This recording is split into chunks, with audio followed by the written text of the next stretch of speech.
Estamos aqui para falar novamente de Viagem no Tempo. Sim, nossa segunda lista com os filmes dessa coisa que mais importa na nossa vida, que é o tempo. E vamos adentrar na treta de uma forma diferente hoje, com novos filmes, novos clássicos. Então já assina o canal, aciona o sininho para não perder as notificações. E agora sim, vamos à lista. Para começar essa história toda, eu vou chamar ele, o Dé Nunes, o nosso especialista em viagem no tempo aqui na Vigília. Foi ele que fez todas as nossas listas que estão no site vigilianerd.com.br. Então ele vai dar 3 dicas de filmes clássicos de viagem no tempo. Fala aí, Dé. E a próxima trilogia de filmes sobre viagem no tempo que a gente vai falar tem a ver com um escritor muito famoso chamado H.G. Wells. Porque ele fez um filme, que na verdade ele fez um livro, né, chamado A Máquina do Tempo. E em 1960, o diretor George Pal dirigiu um filme que foi muito marcante, e garanto para vocês que os seus avós devem ter olhado, assistido e ter gostado, que trouxe toda à tona a história do livro, né? E é muito marcante porque trouxe personagens muito que foram referenciados na história em diversas outras obras, né? Como os Morlocks, que são bastante famosos nos X-Men. E a história é de um cara chamado George, que é homenagem ao próprio H.G. Wells. Ele construiu uma máquina do tempo, então ele vai para um muito absurdo, o ano 802.701, e lá nessa realidade onde é que ele vai no futuro é um paraíso, assim, é uma utopia, né? E também ele volta para o passado muito muito antes do ser humano se dar conta que existe, né? Então esse filme então é de 1960, George Pal, muito bacana o filme, várias relações com o livro. E mais tarde, em 2012, 2002, Simon Wells, que é nada mais, nada menos que bisneto do H.G. Wells, ele dirigiu uma nova versão que já adapta para uma realidade mais atualizada do que a gente passou nesses últimos anos. E eu vou dizer que é um filme mediano, assim, né? Mas ainda assim vale porque tem alguns atores famosos, assim, e a história também foi revista de uma outra forma que está diferente do filme original do George Pal. Mas o que eu gostaria de falar que é um dos melhores filmes de viagem no tempo, e por que está relacionado com o H.G. Wells? É porque o H.G. Wells é o personagem principal no filme Um Século em 43 Minutos. Esse filme de 1979, de Nicholas Meyer, ele é muito bom. Se vocês puderem assistir esse filme, é um dos melhores filmes de viagem no tempo. Ele teve até uma série que foi criada agora nos últimos tempos, que foi um desastre. O que acontece?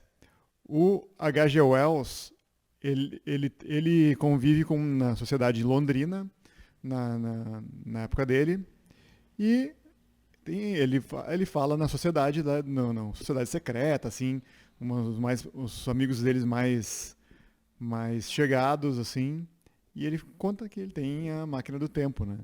E nisso, um dos amigos dessa sociedade secreta muito, muito curioso, adentra ao escritório do H.G. Wells e rouba a máquina do tempo.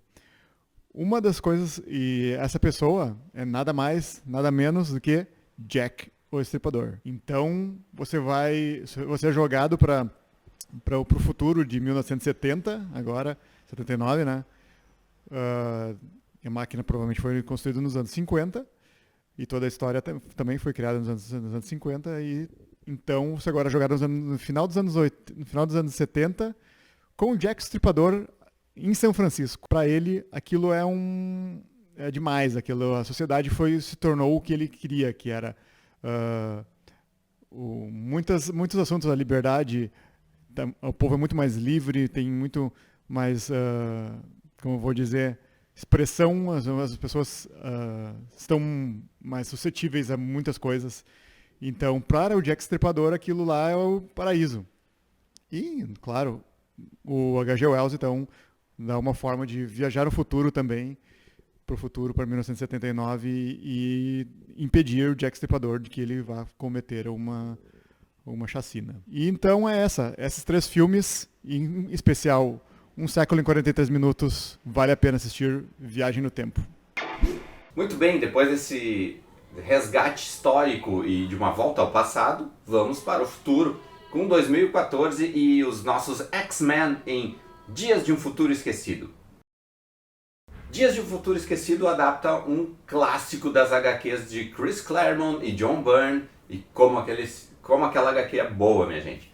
Mas, infelizmente, o filme não é tudo isso e acabou deixando muitos fãs bem frustrados. Eu, por exemplo. Porque o que na verdade eles construíram? Eles tiveram o X-Men First Class, que voltou ao passado, mas não é um filme de viagem no tempo. Deu a ideia, brilhante ideia, de que eles poderiam de alguma forma rebutar a franquia X-Men, que vinha de 3 filmes que moram no nosso coração lá de 2000, feitos também pelo Bryan Singer.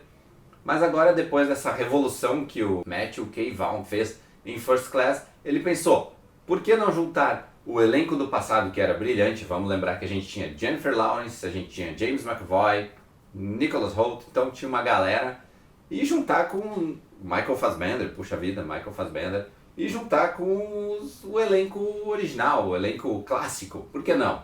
Pode dar certo, pode dar samba.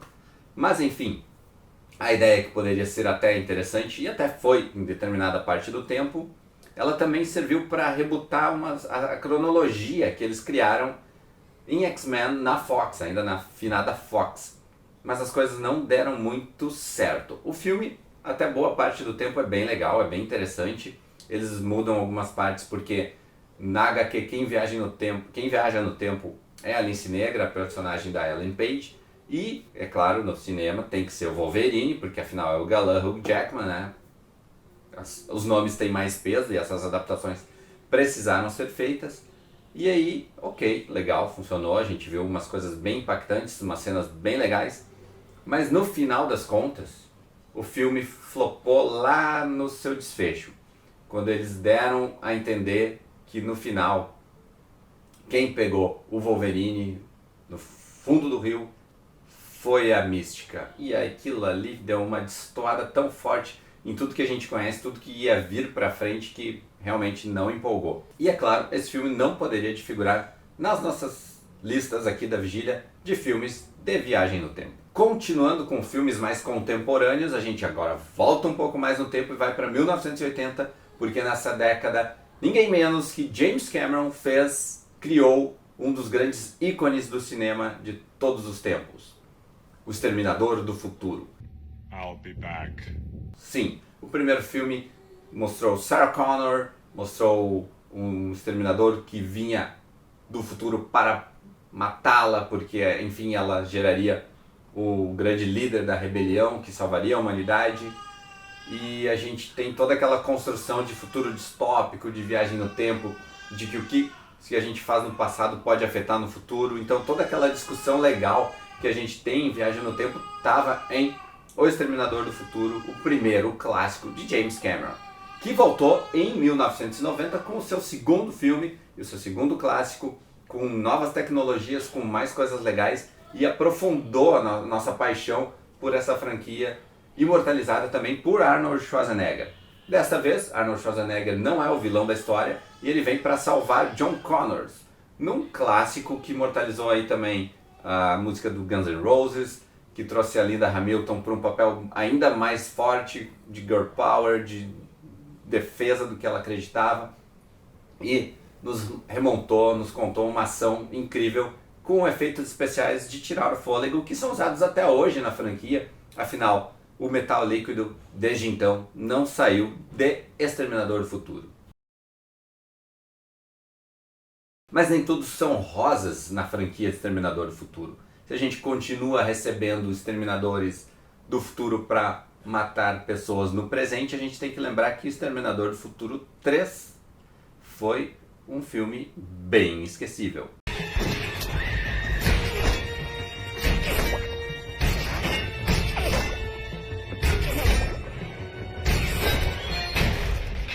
Exterminador do Futuro 3, A Rebelião das Máquinas, trouxe uma nova vilã para a história. Na tentativa de inovar quem vem do futuro para matar John Connors, a gente teve a Terminatrix, ou Terminatrix, que não funcionou muito bem na época. Aliás, um filme de ação ok, mas que reformulou de forma marcante o elenco. Então a gente não tinha mais Linda Hamilton, a gente não tinha mais o menino que fez o John Connors.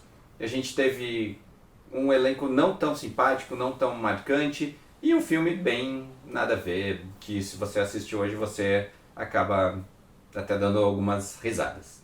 E em 2006 a gente volta a viver nessa história toda de distopia, de futuro da humanidade, em Exterminador do Futuro 3, aliás 4, não perca as contas, é o 4, A Salvação, dirigido pelo McKee, que traz o Christian Bale, o Sam Worthington. É um filme bem agitado, bem movimentado, bem calcado na ação, mas que também acabou sendo um pouco esquecido pela galera. Mas dentro dessa franquia toda que eu vou abordar toda aqui agora, ele não é um filme tão ruim não. Ele é melhor que o Exterminador do Futuro 3 e melhor que os que virão agora, porque tivemos verdadeiras derrotas a seguir. A contar com Exterminador do Futuro de 2015, Genesis, com a nossa querida Emilia Clarke, a Daenerys de Game of Thrones, com Jason Clarke, não são parentes, que é talvez o cara que configure a ideia de que um filme vai ser ruim. Vocês têm o Jason Clarke, provavelmente esse filme não vai ser tão bom, exceto o Primeiro Homem, que ele tá ali, mas ele faz um papel bem de canto. Você tem Jason Clarke no pôster do filme, você desconfie, porque esse filme provavelmente não vai ser legal. E realmente, Exterminador do Futuro Genesis traz de novo o Arnold Schwarzenegger, traz algumas partes icônicas da franquia, mas é ruim demais, então você pode pular esse filme, esquece. E a esperança da franquia voltou em 2019 com o Exterminador do Futuro, O Destino Sombrio, porque tivemos a ideia de que James Cameron estaria realmente envolvido nessa produção. Então ele puxou o Tim Miller lá de Deadpool e de Love, Death and Robots, o cara estava fazendo coisas bem legais, e trouxe para esse novo filme que na ideia deles, no que eles tentaram nos vender, seria realmente a continuação de Exterminador do Futuro 2, o julgamento final. E aí a gente ficou pensando, nossa, isso pode ser bem interessante. Então, eles esqueceram todos os filmes ruins que vieram depois do 2 e se marcaram assim, ó, esse é o terceiro, esse é o Exterminador do Futuro 3. Então, beleza, já me comprou, já tem minha atenção. E o filme realmente começa tenso, começa movimentado. A gente tem o resgate da Linda Hamilton numa cena do passado, com o nosso John Connors, e a gente já é impactado de cara logo na introdução do filme. E depois a gente vai tendo um outro escopo, novos personagens, muito girl power, a personagem da Mackenzie Davis, que é uma nova protetora da humanidade, que vem do futuro para salvar a nova personagem, que é a nova John Connors, no caso, a nova menina. As duas formam uma equipe bem legal com a Linda Hamilton, tá tudo indo muito bem no filme, até que eles reencontram o nosso Arnold Schwarzenegger, o nosso Terminator, e as coisas começam a flopar um pouco no filme, e ele fica mais genérico na ação e acaba se perdendo um pouco na história. Mas é um filme legal, um filme bacana, que dá pra assistir bem tranquilamente. E você? Adora Exterminador do Futuro? Assistiu algum desses filmes que a gente falou hoje? Não esqueça de assinar o canal, acionar o sininho, porque vamos falar muito de outros filmes, tem muita produção envolvendo viagem no tempo, e você sabe, a Vigília é fã de viagem no tempo, então a gente vai tretar bastante sobre esses filmes e trazer as nossas percussões, nossas ideias do que você pode assistir com essa temática. Não esquece de assinar o canal, acionar o sininho para não perder os próximos filmes, as novas listas, porque você sabe, a Vigília não para.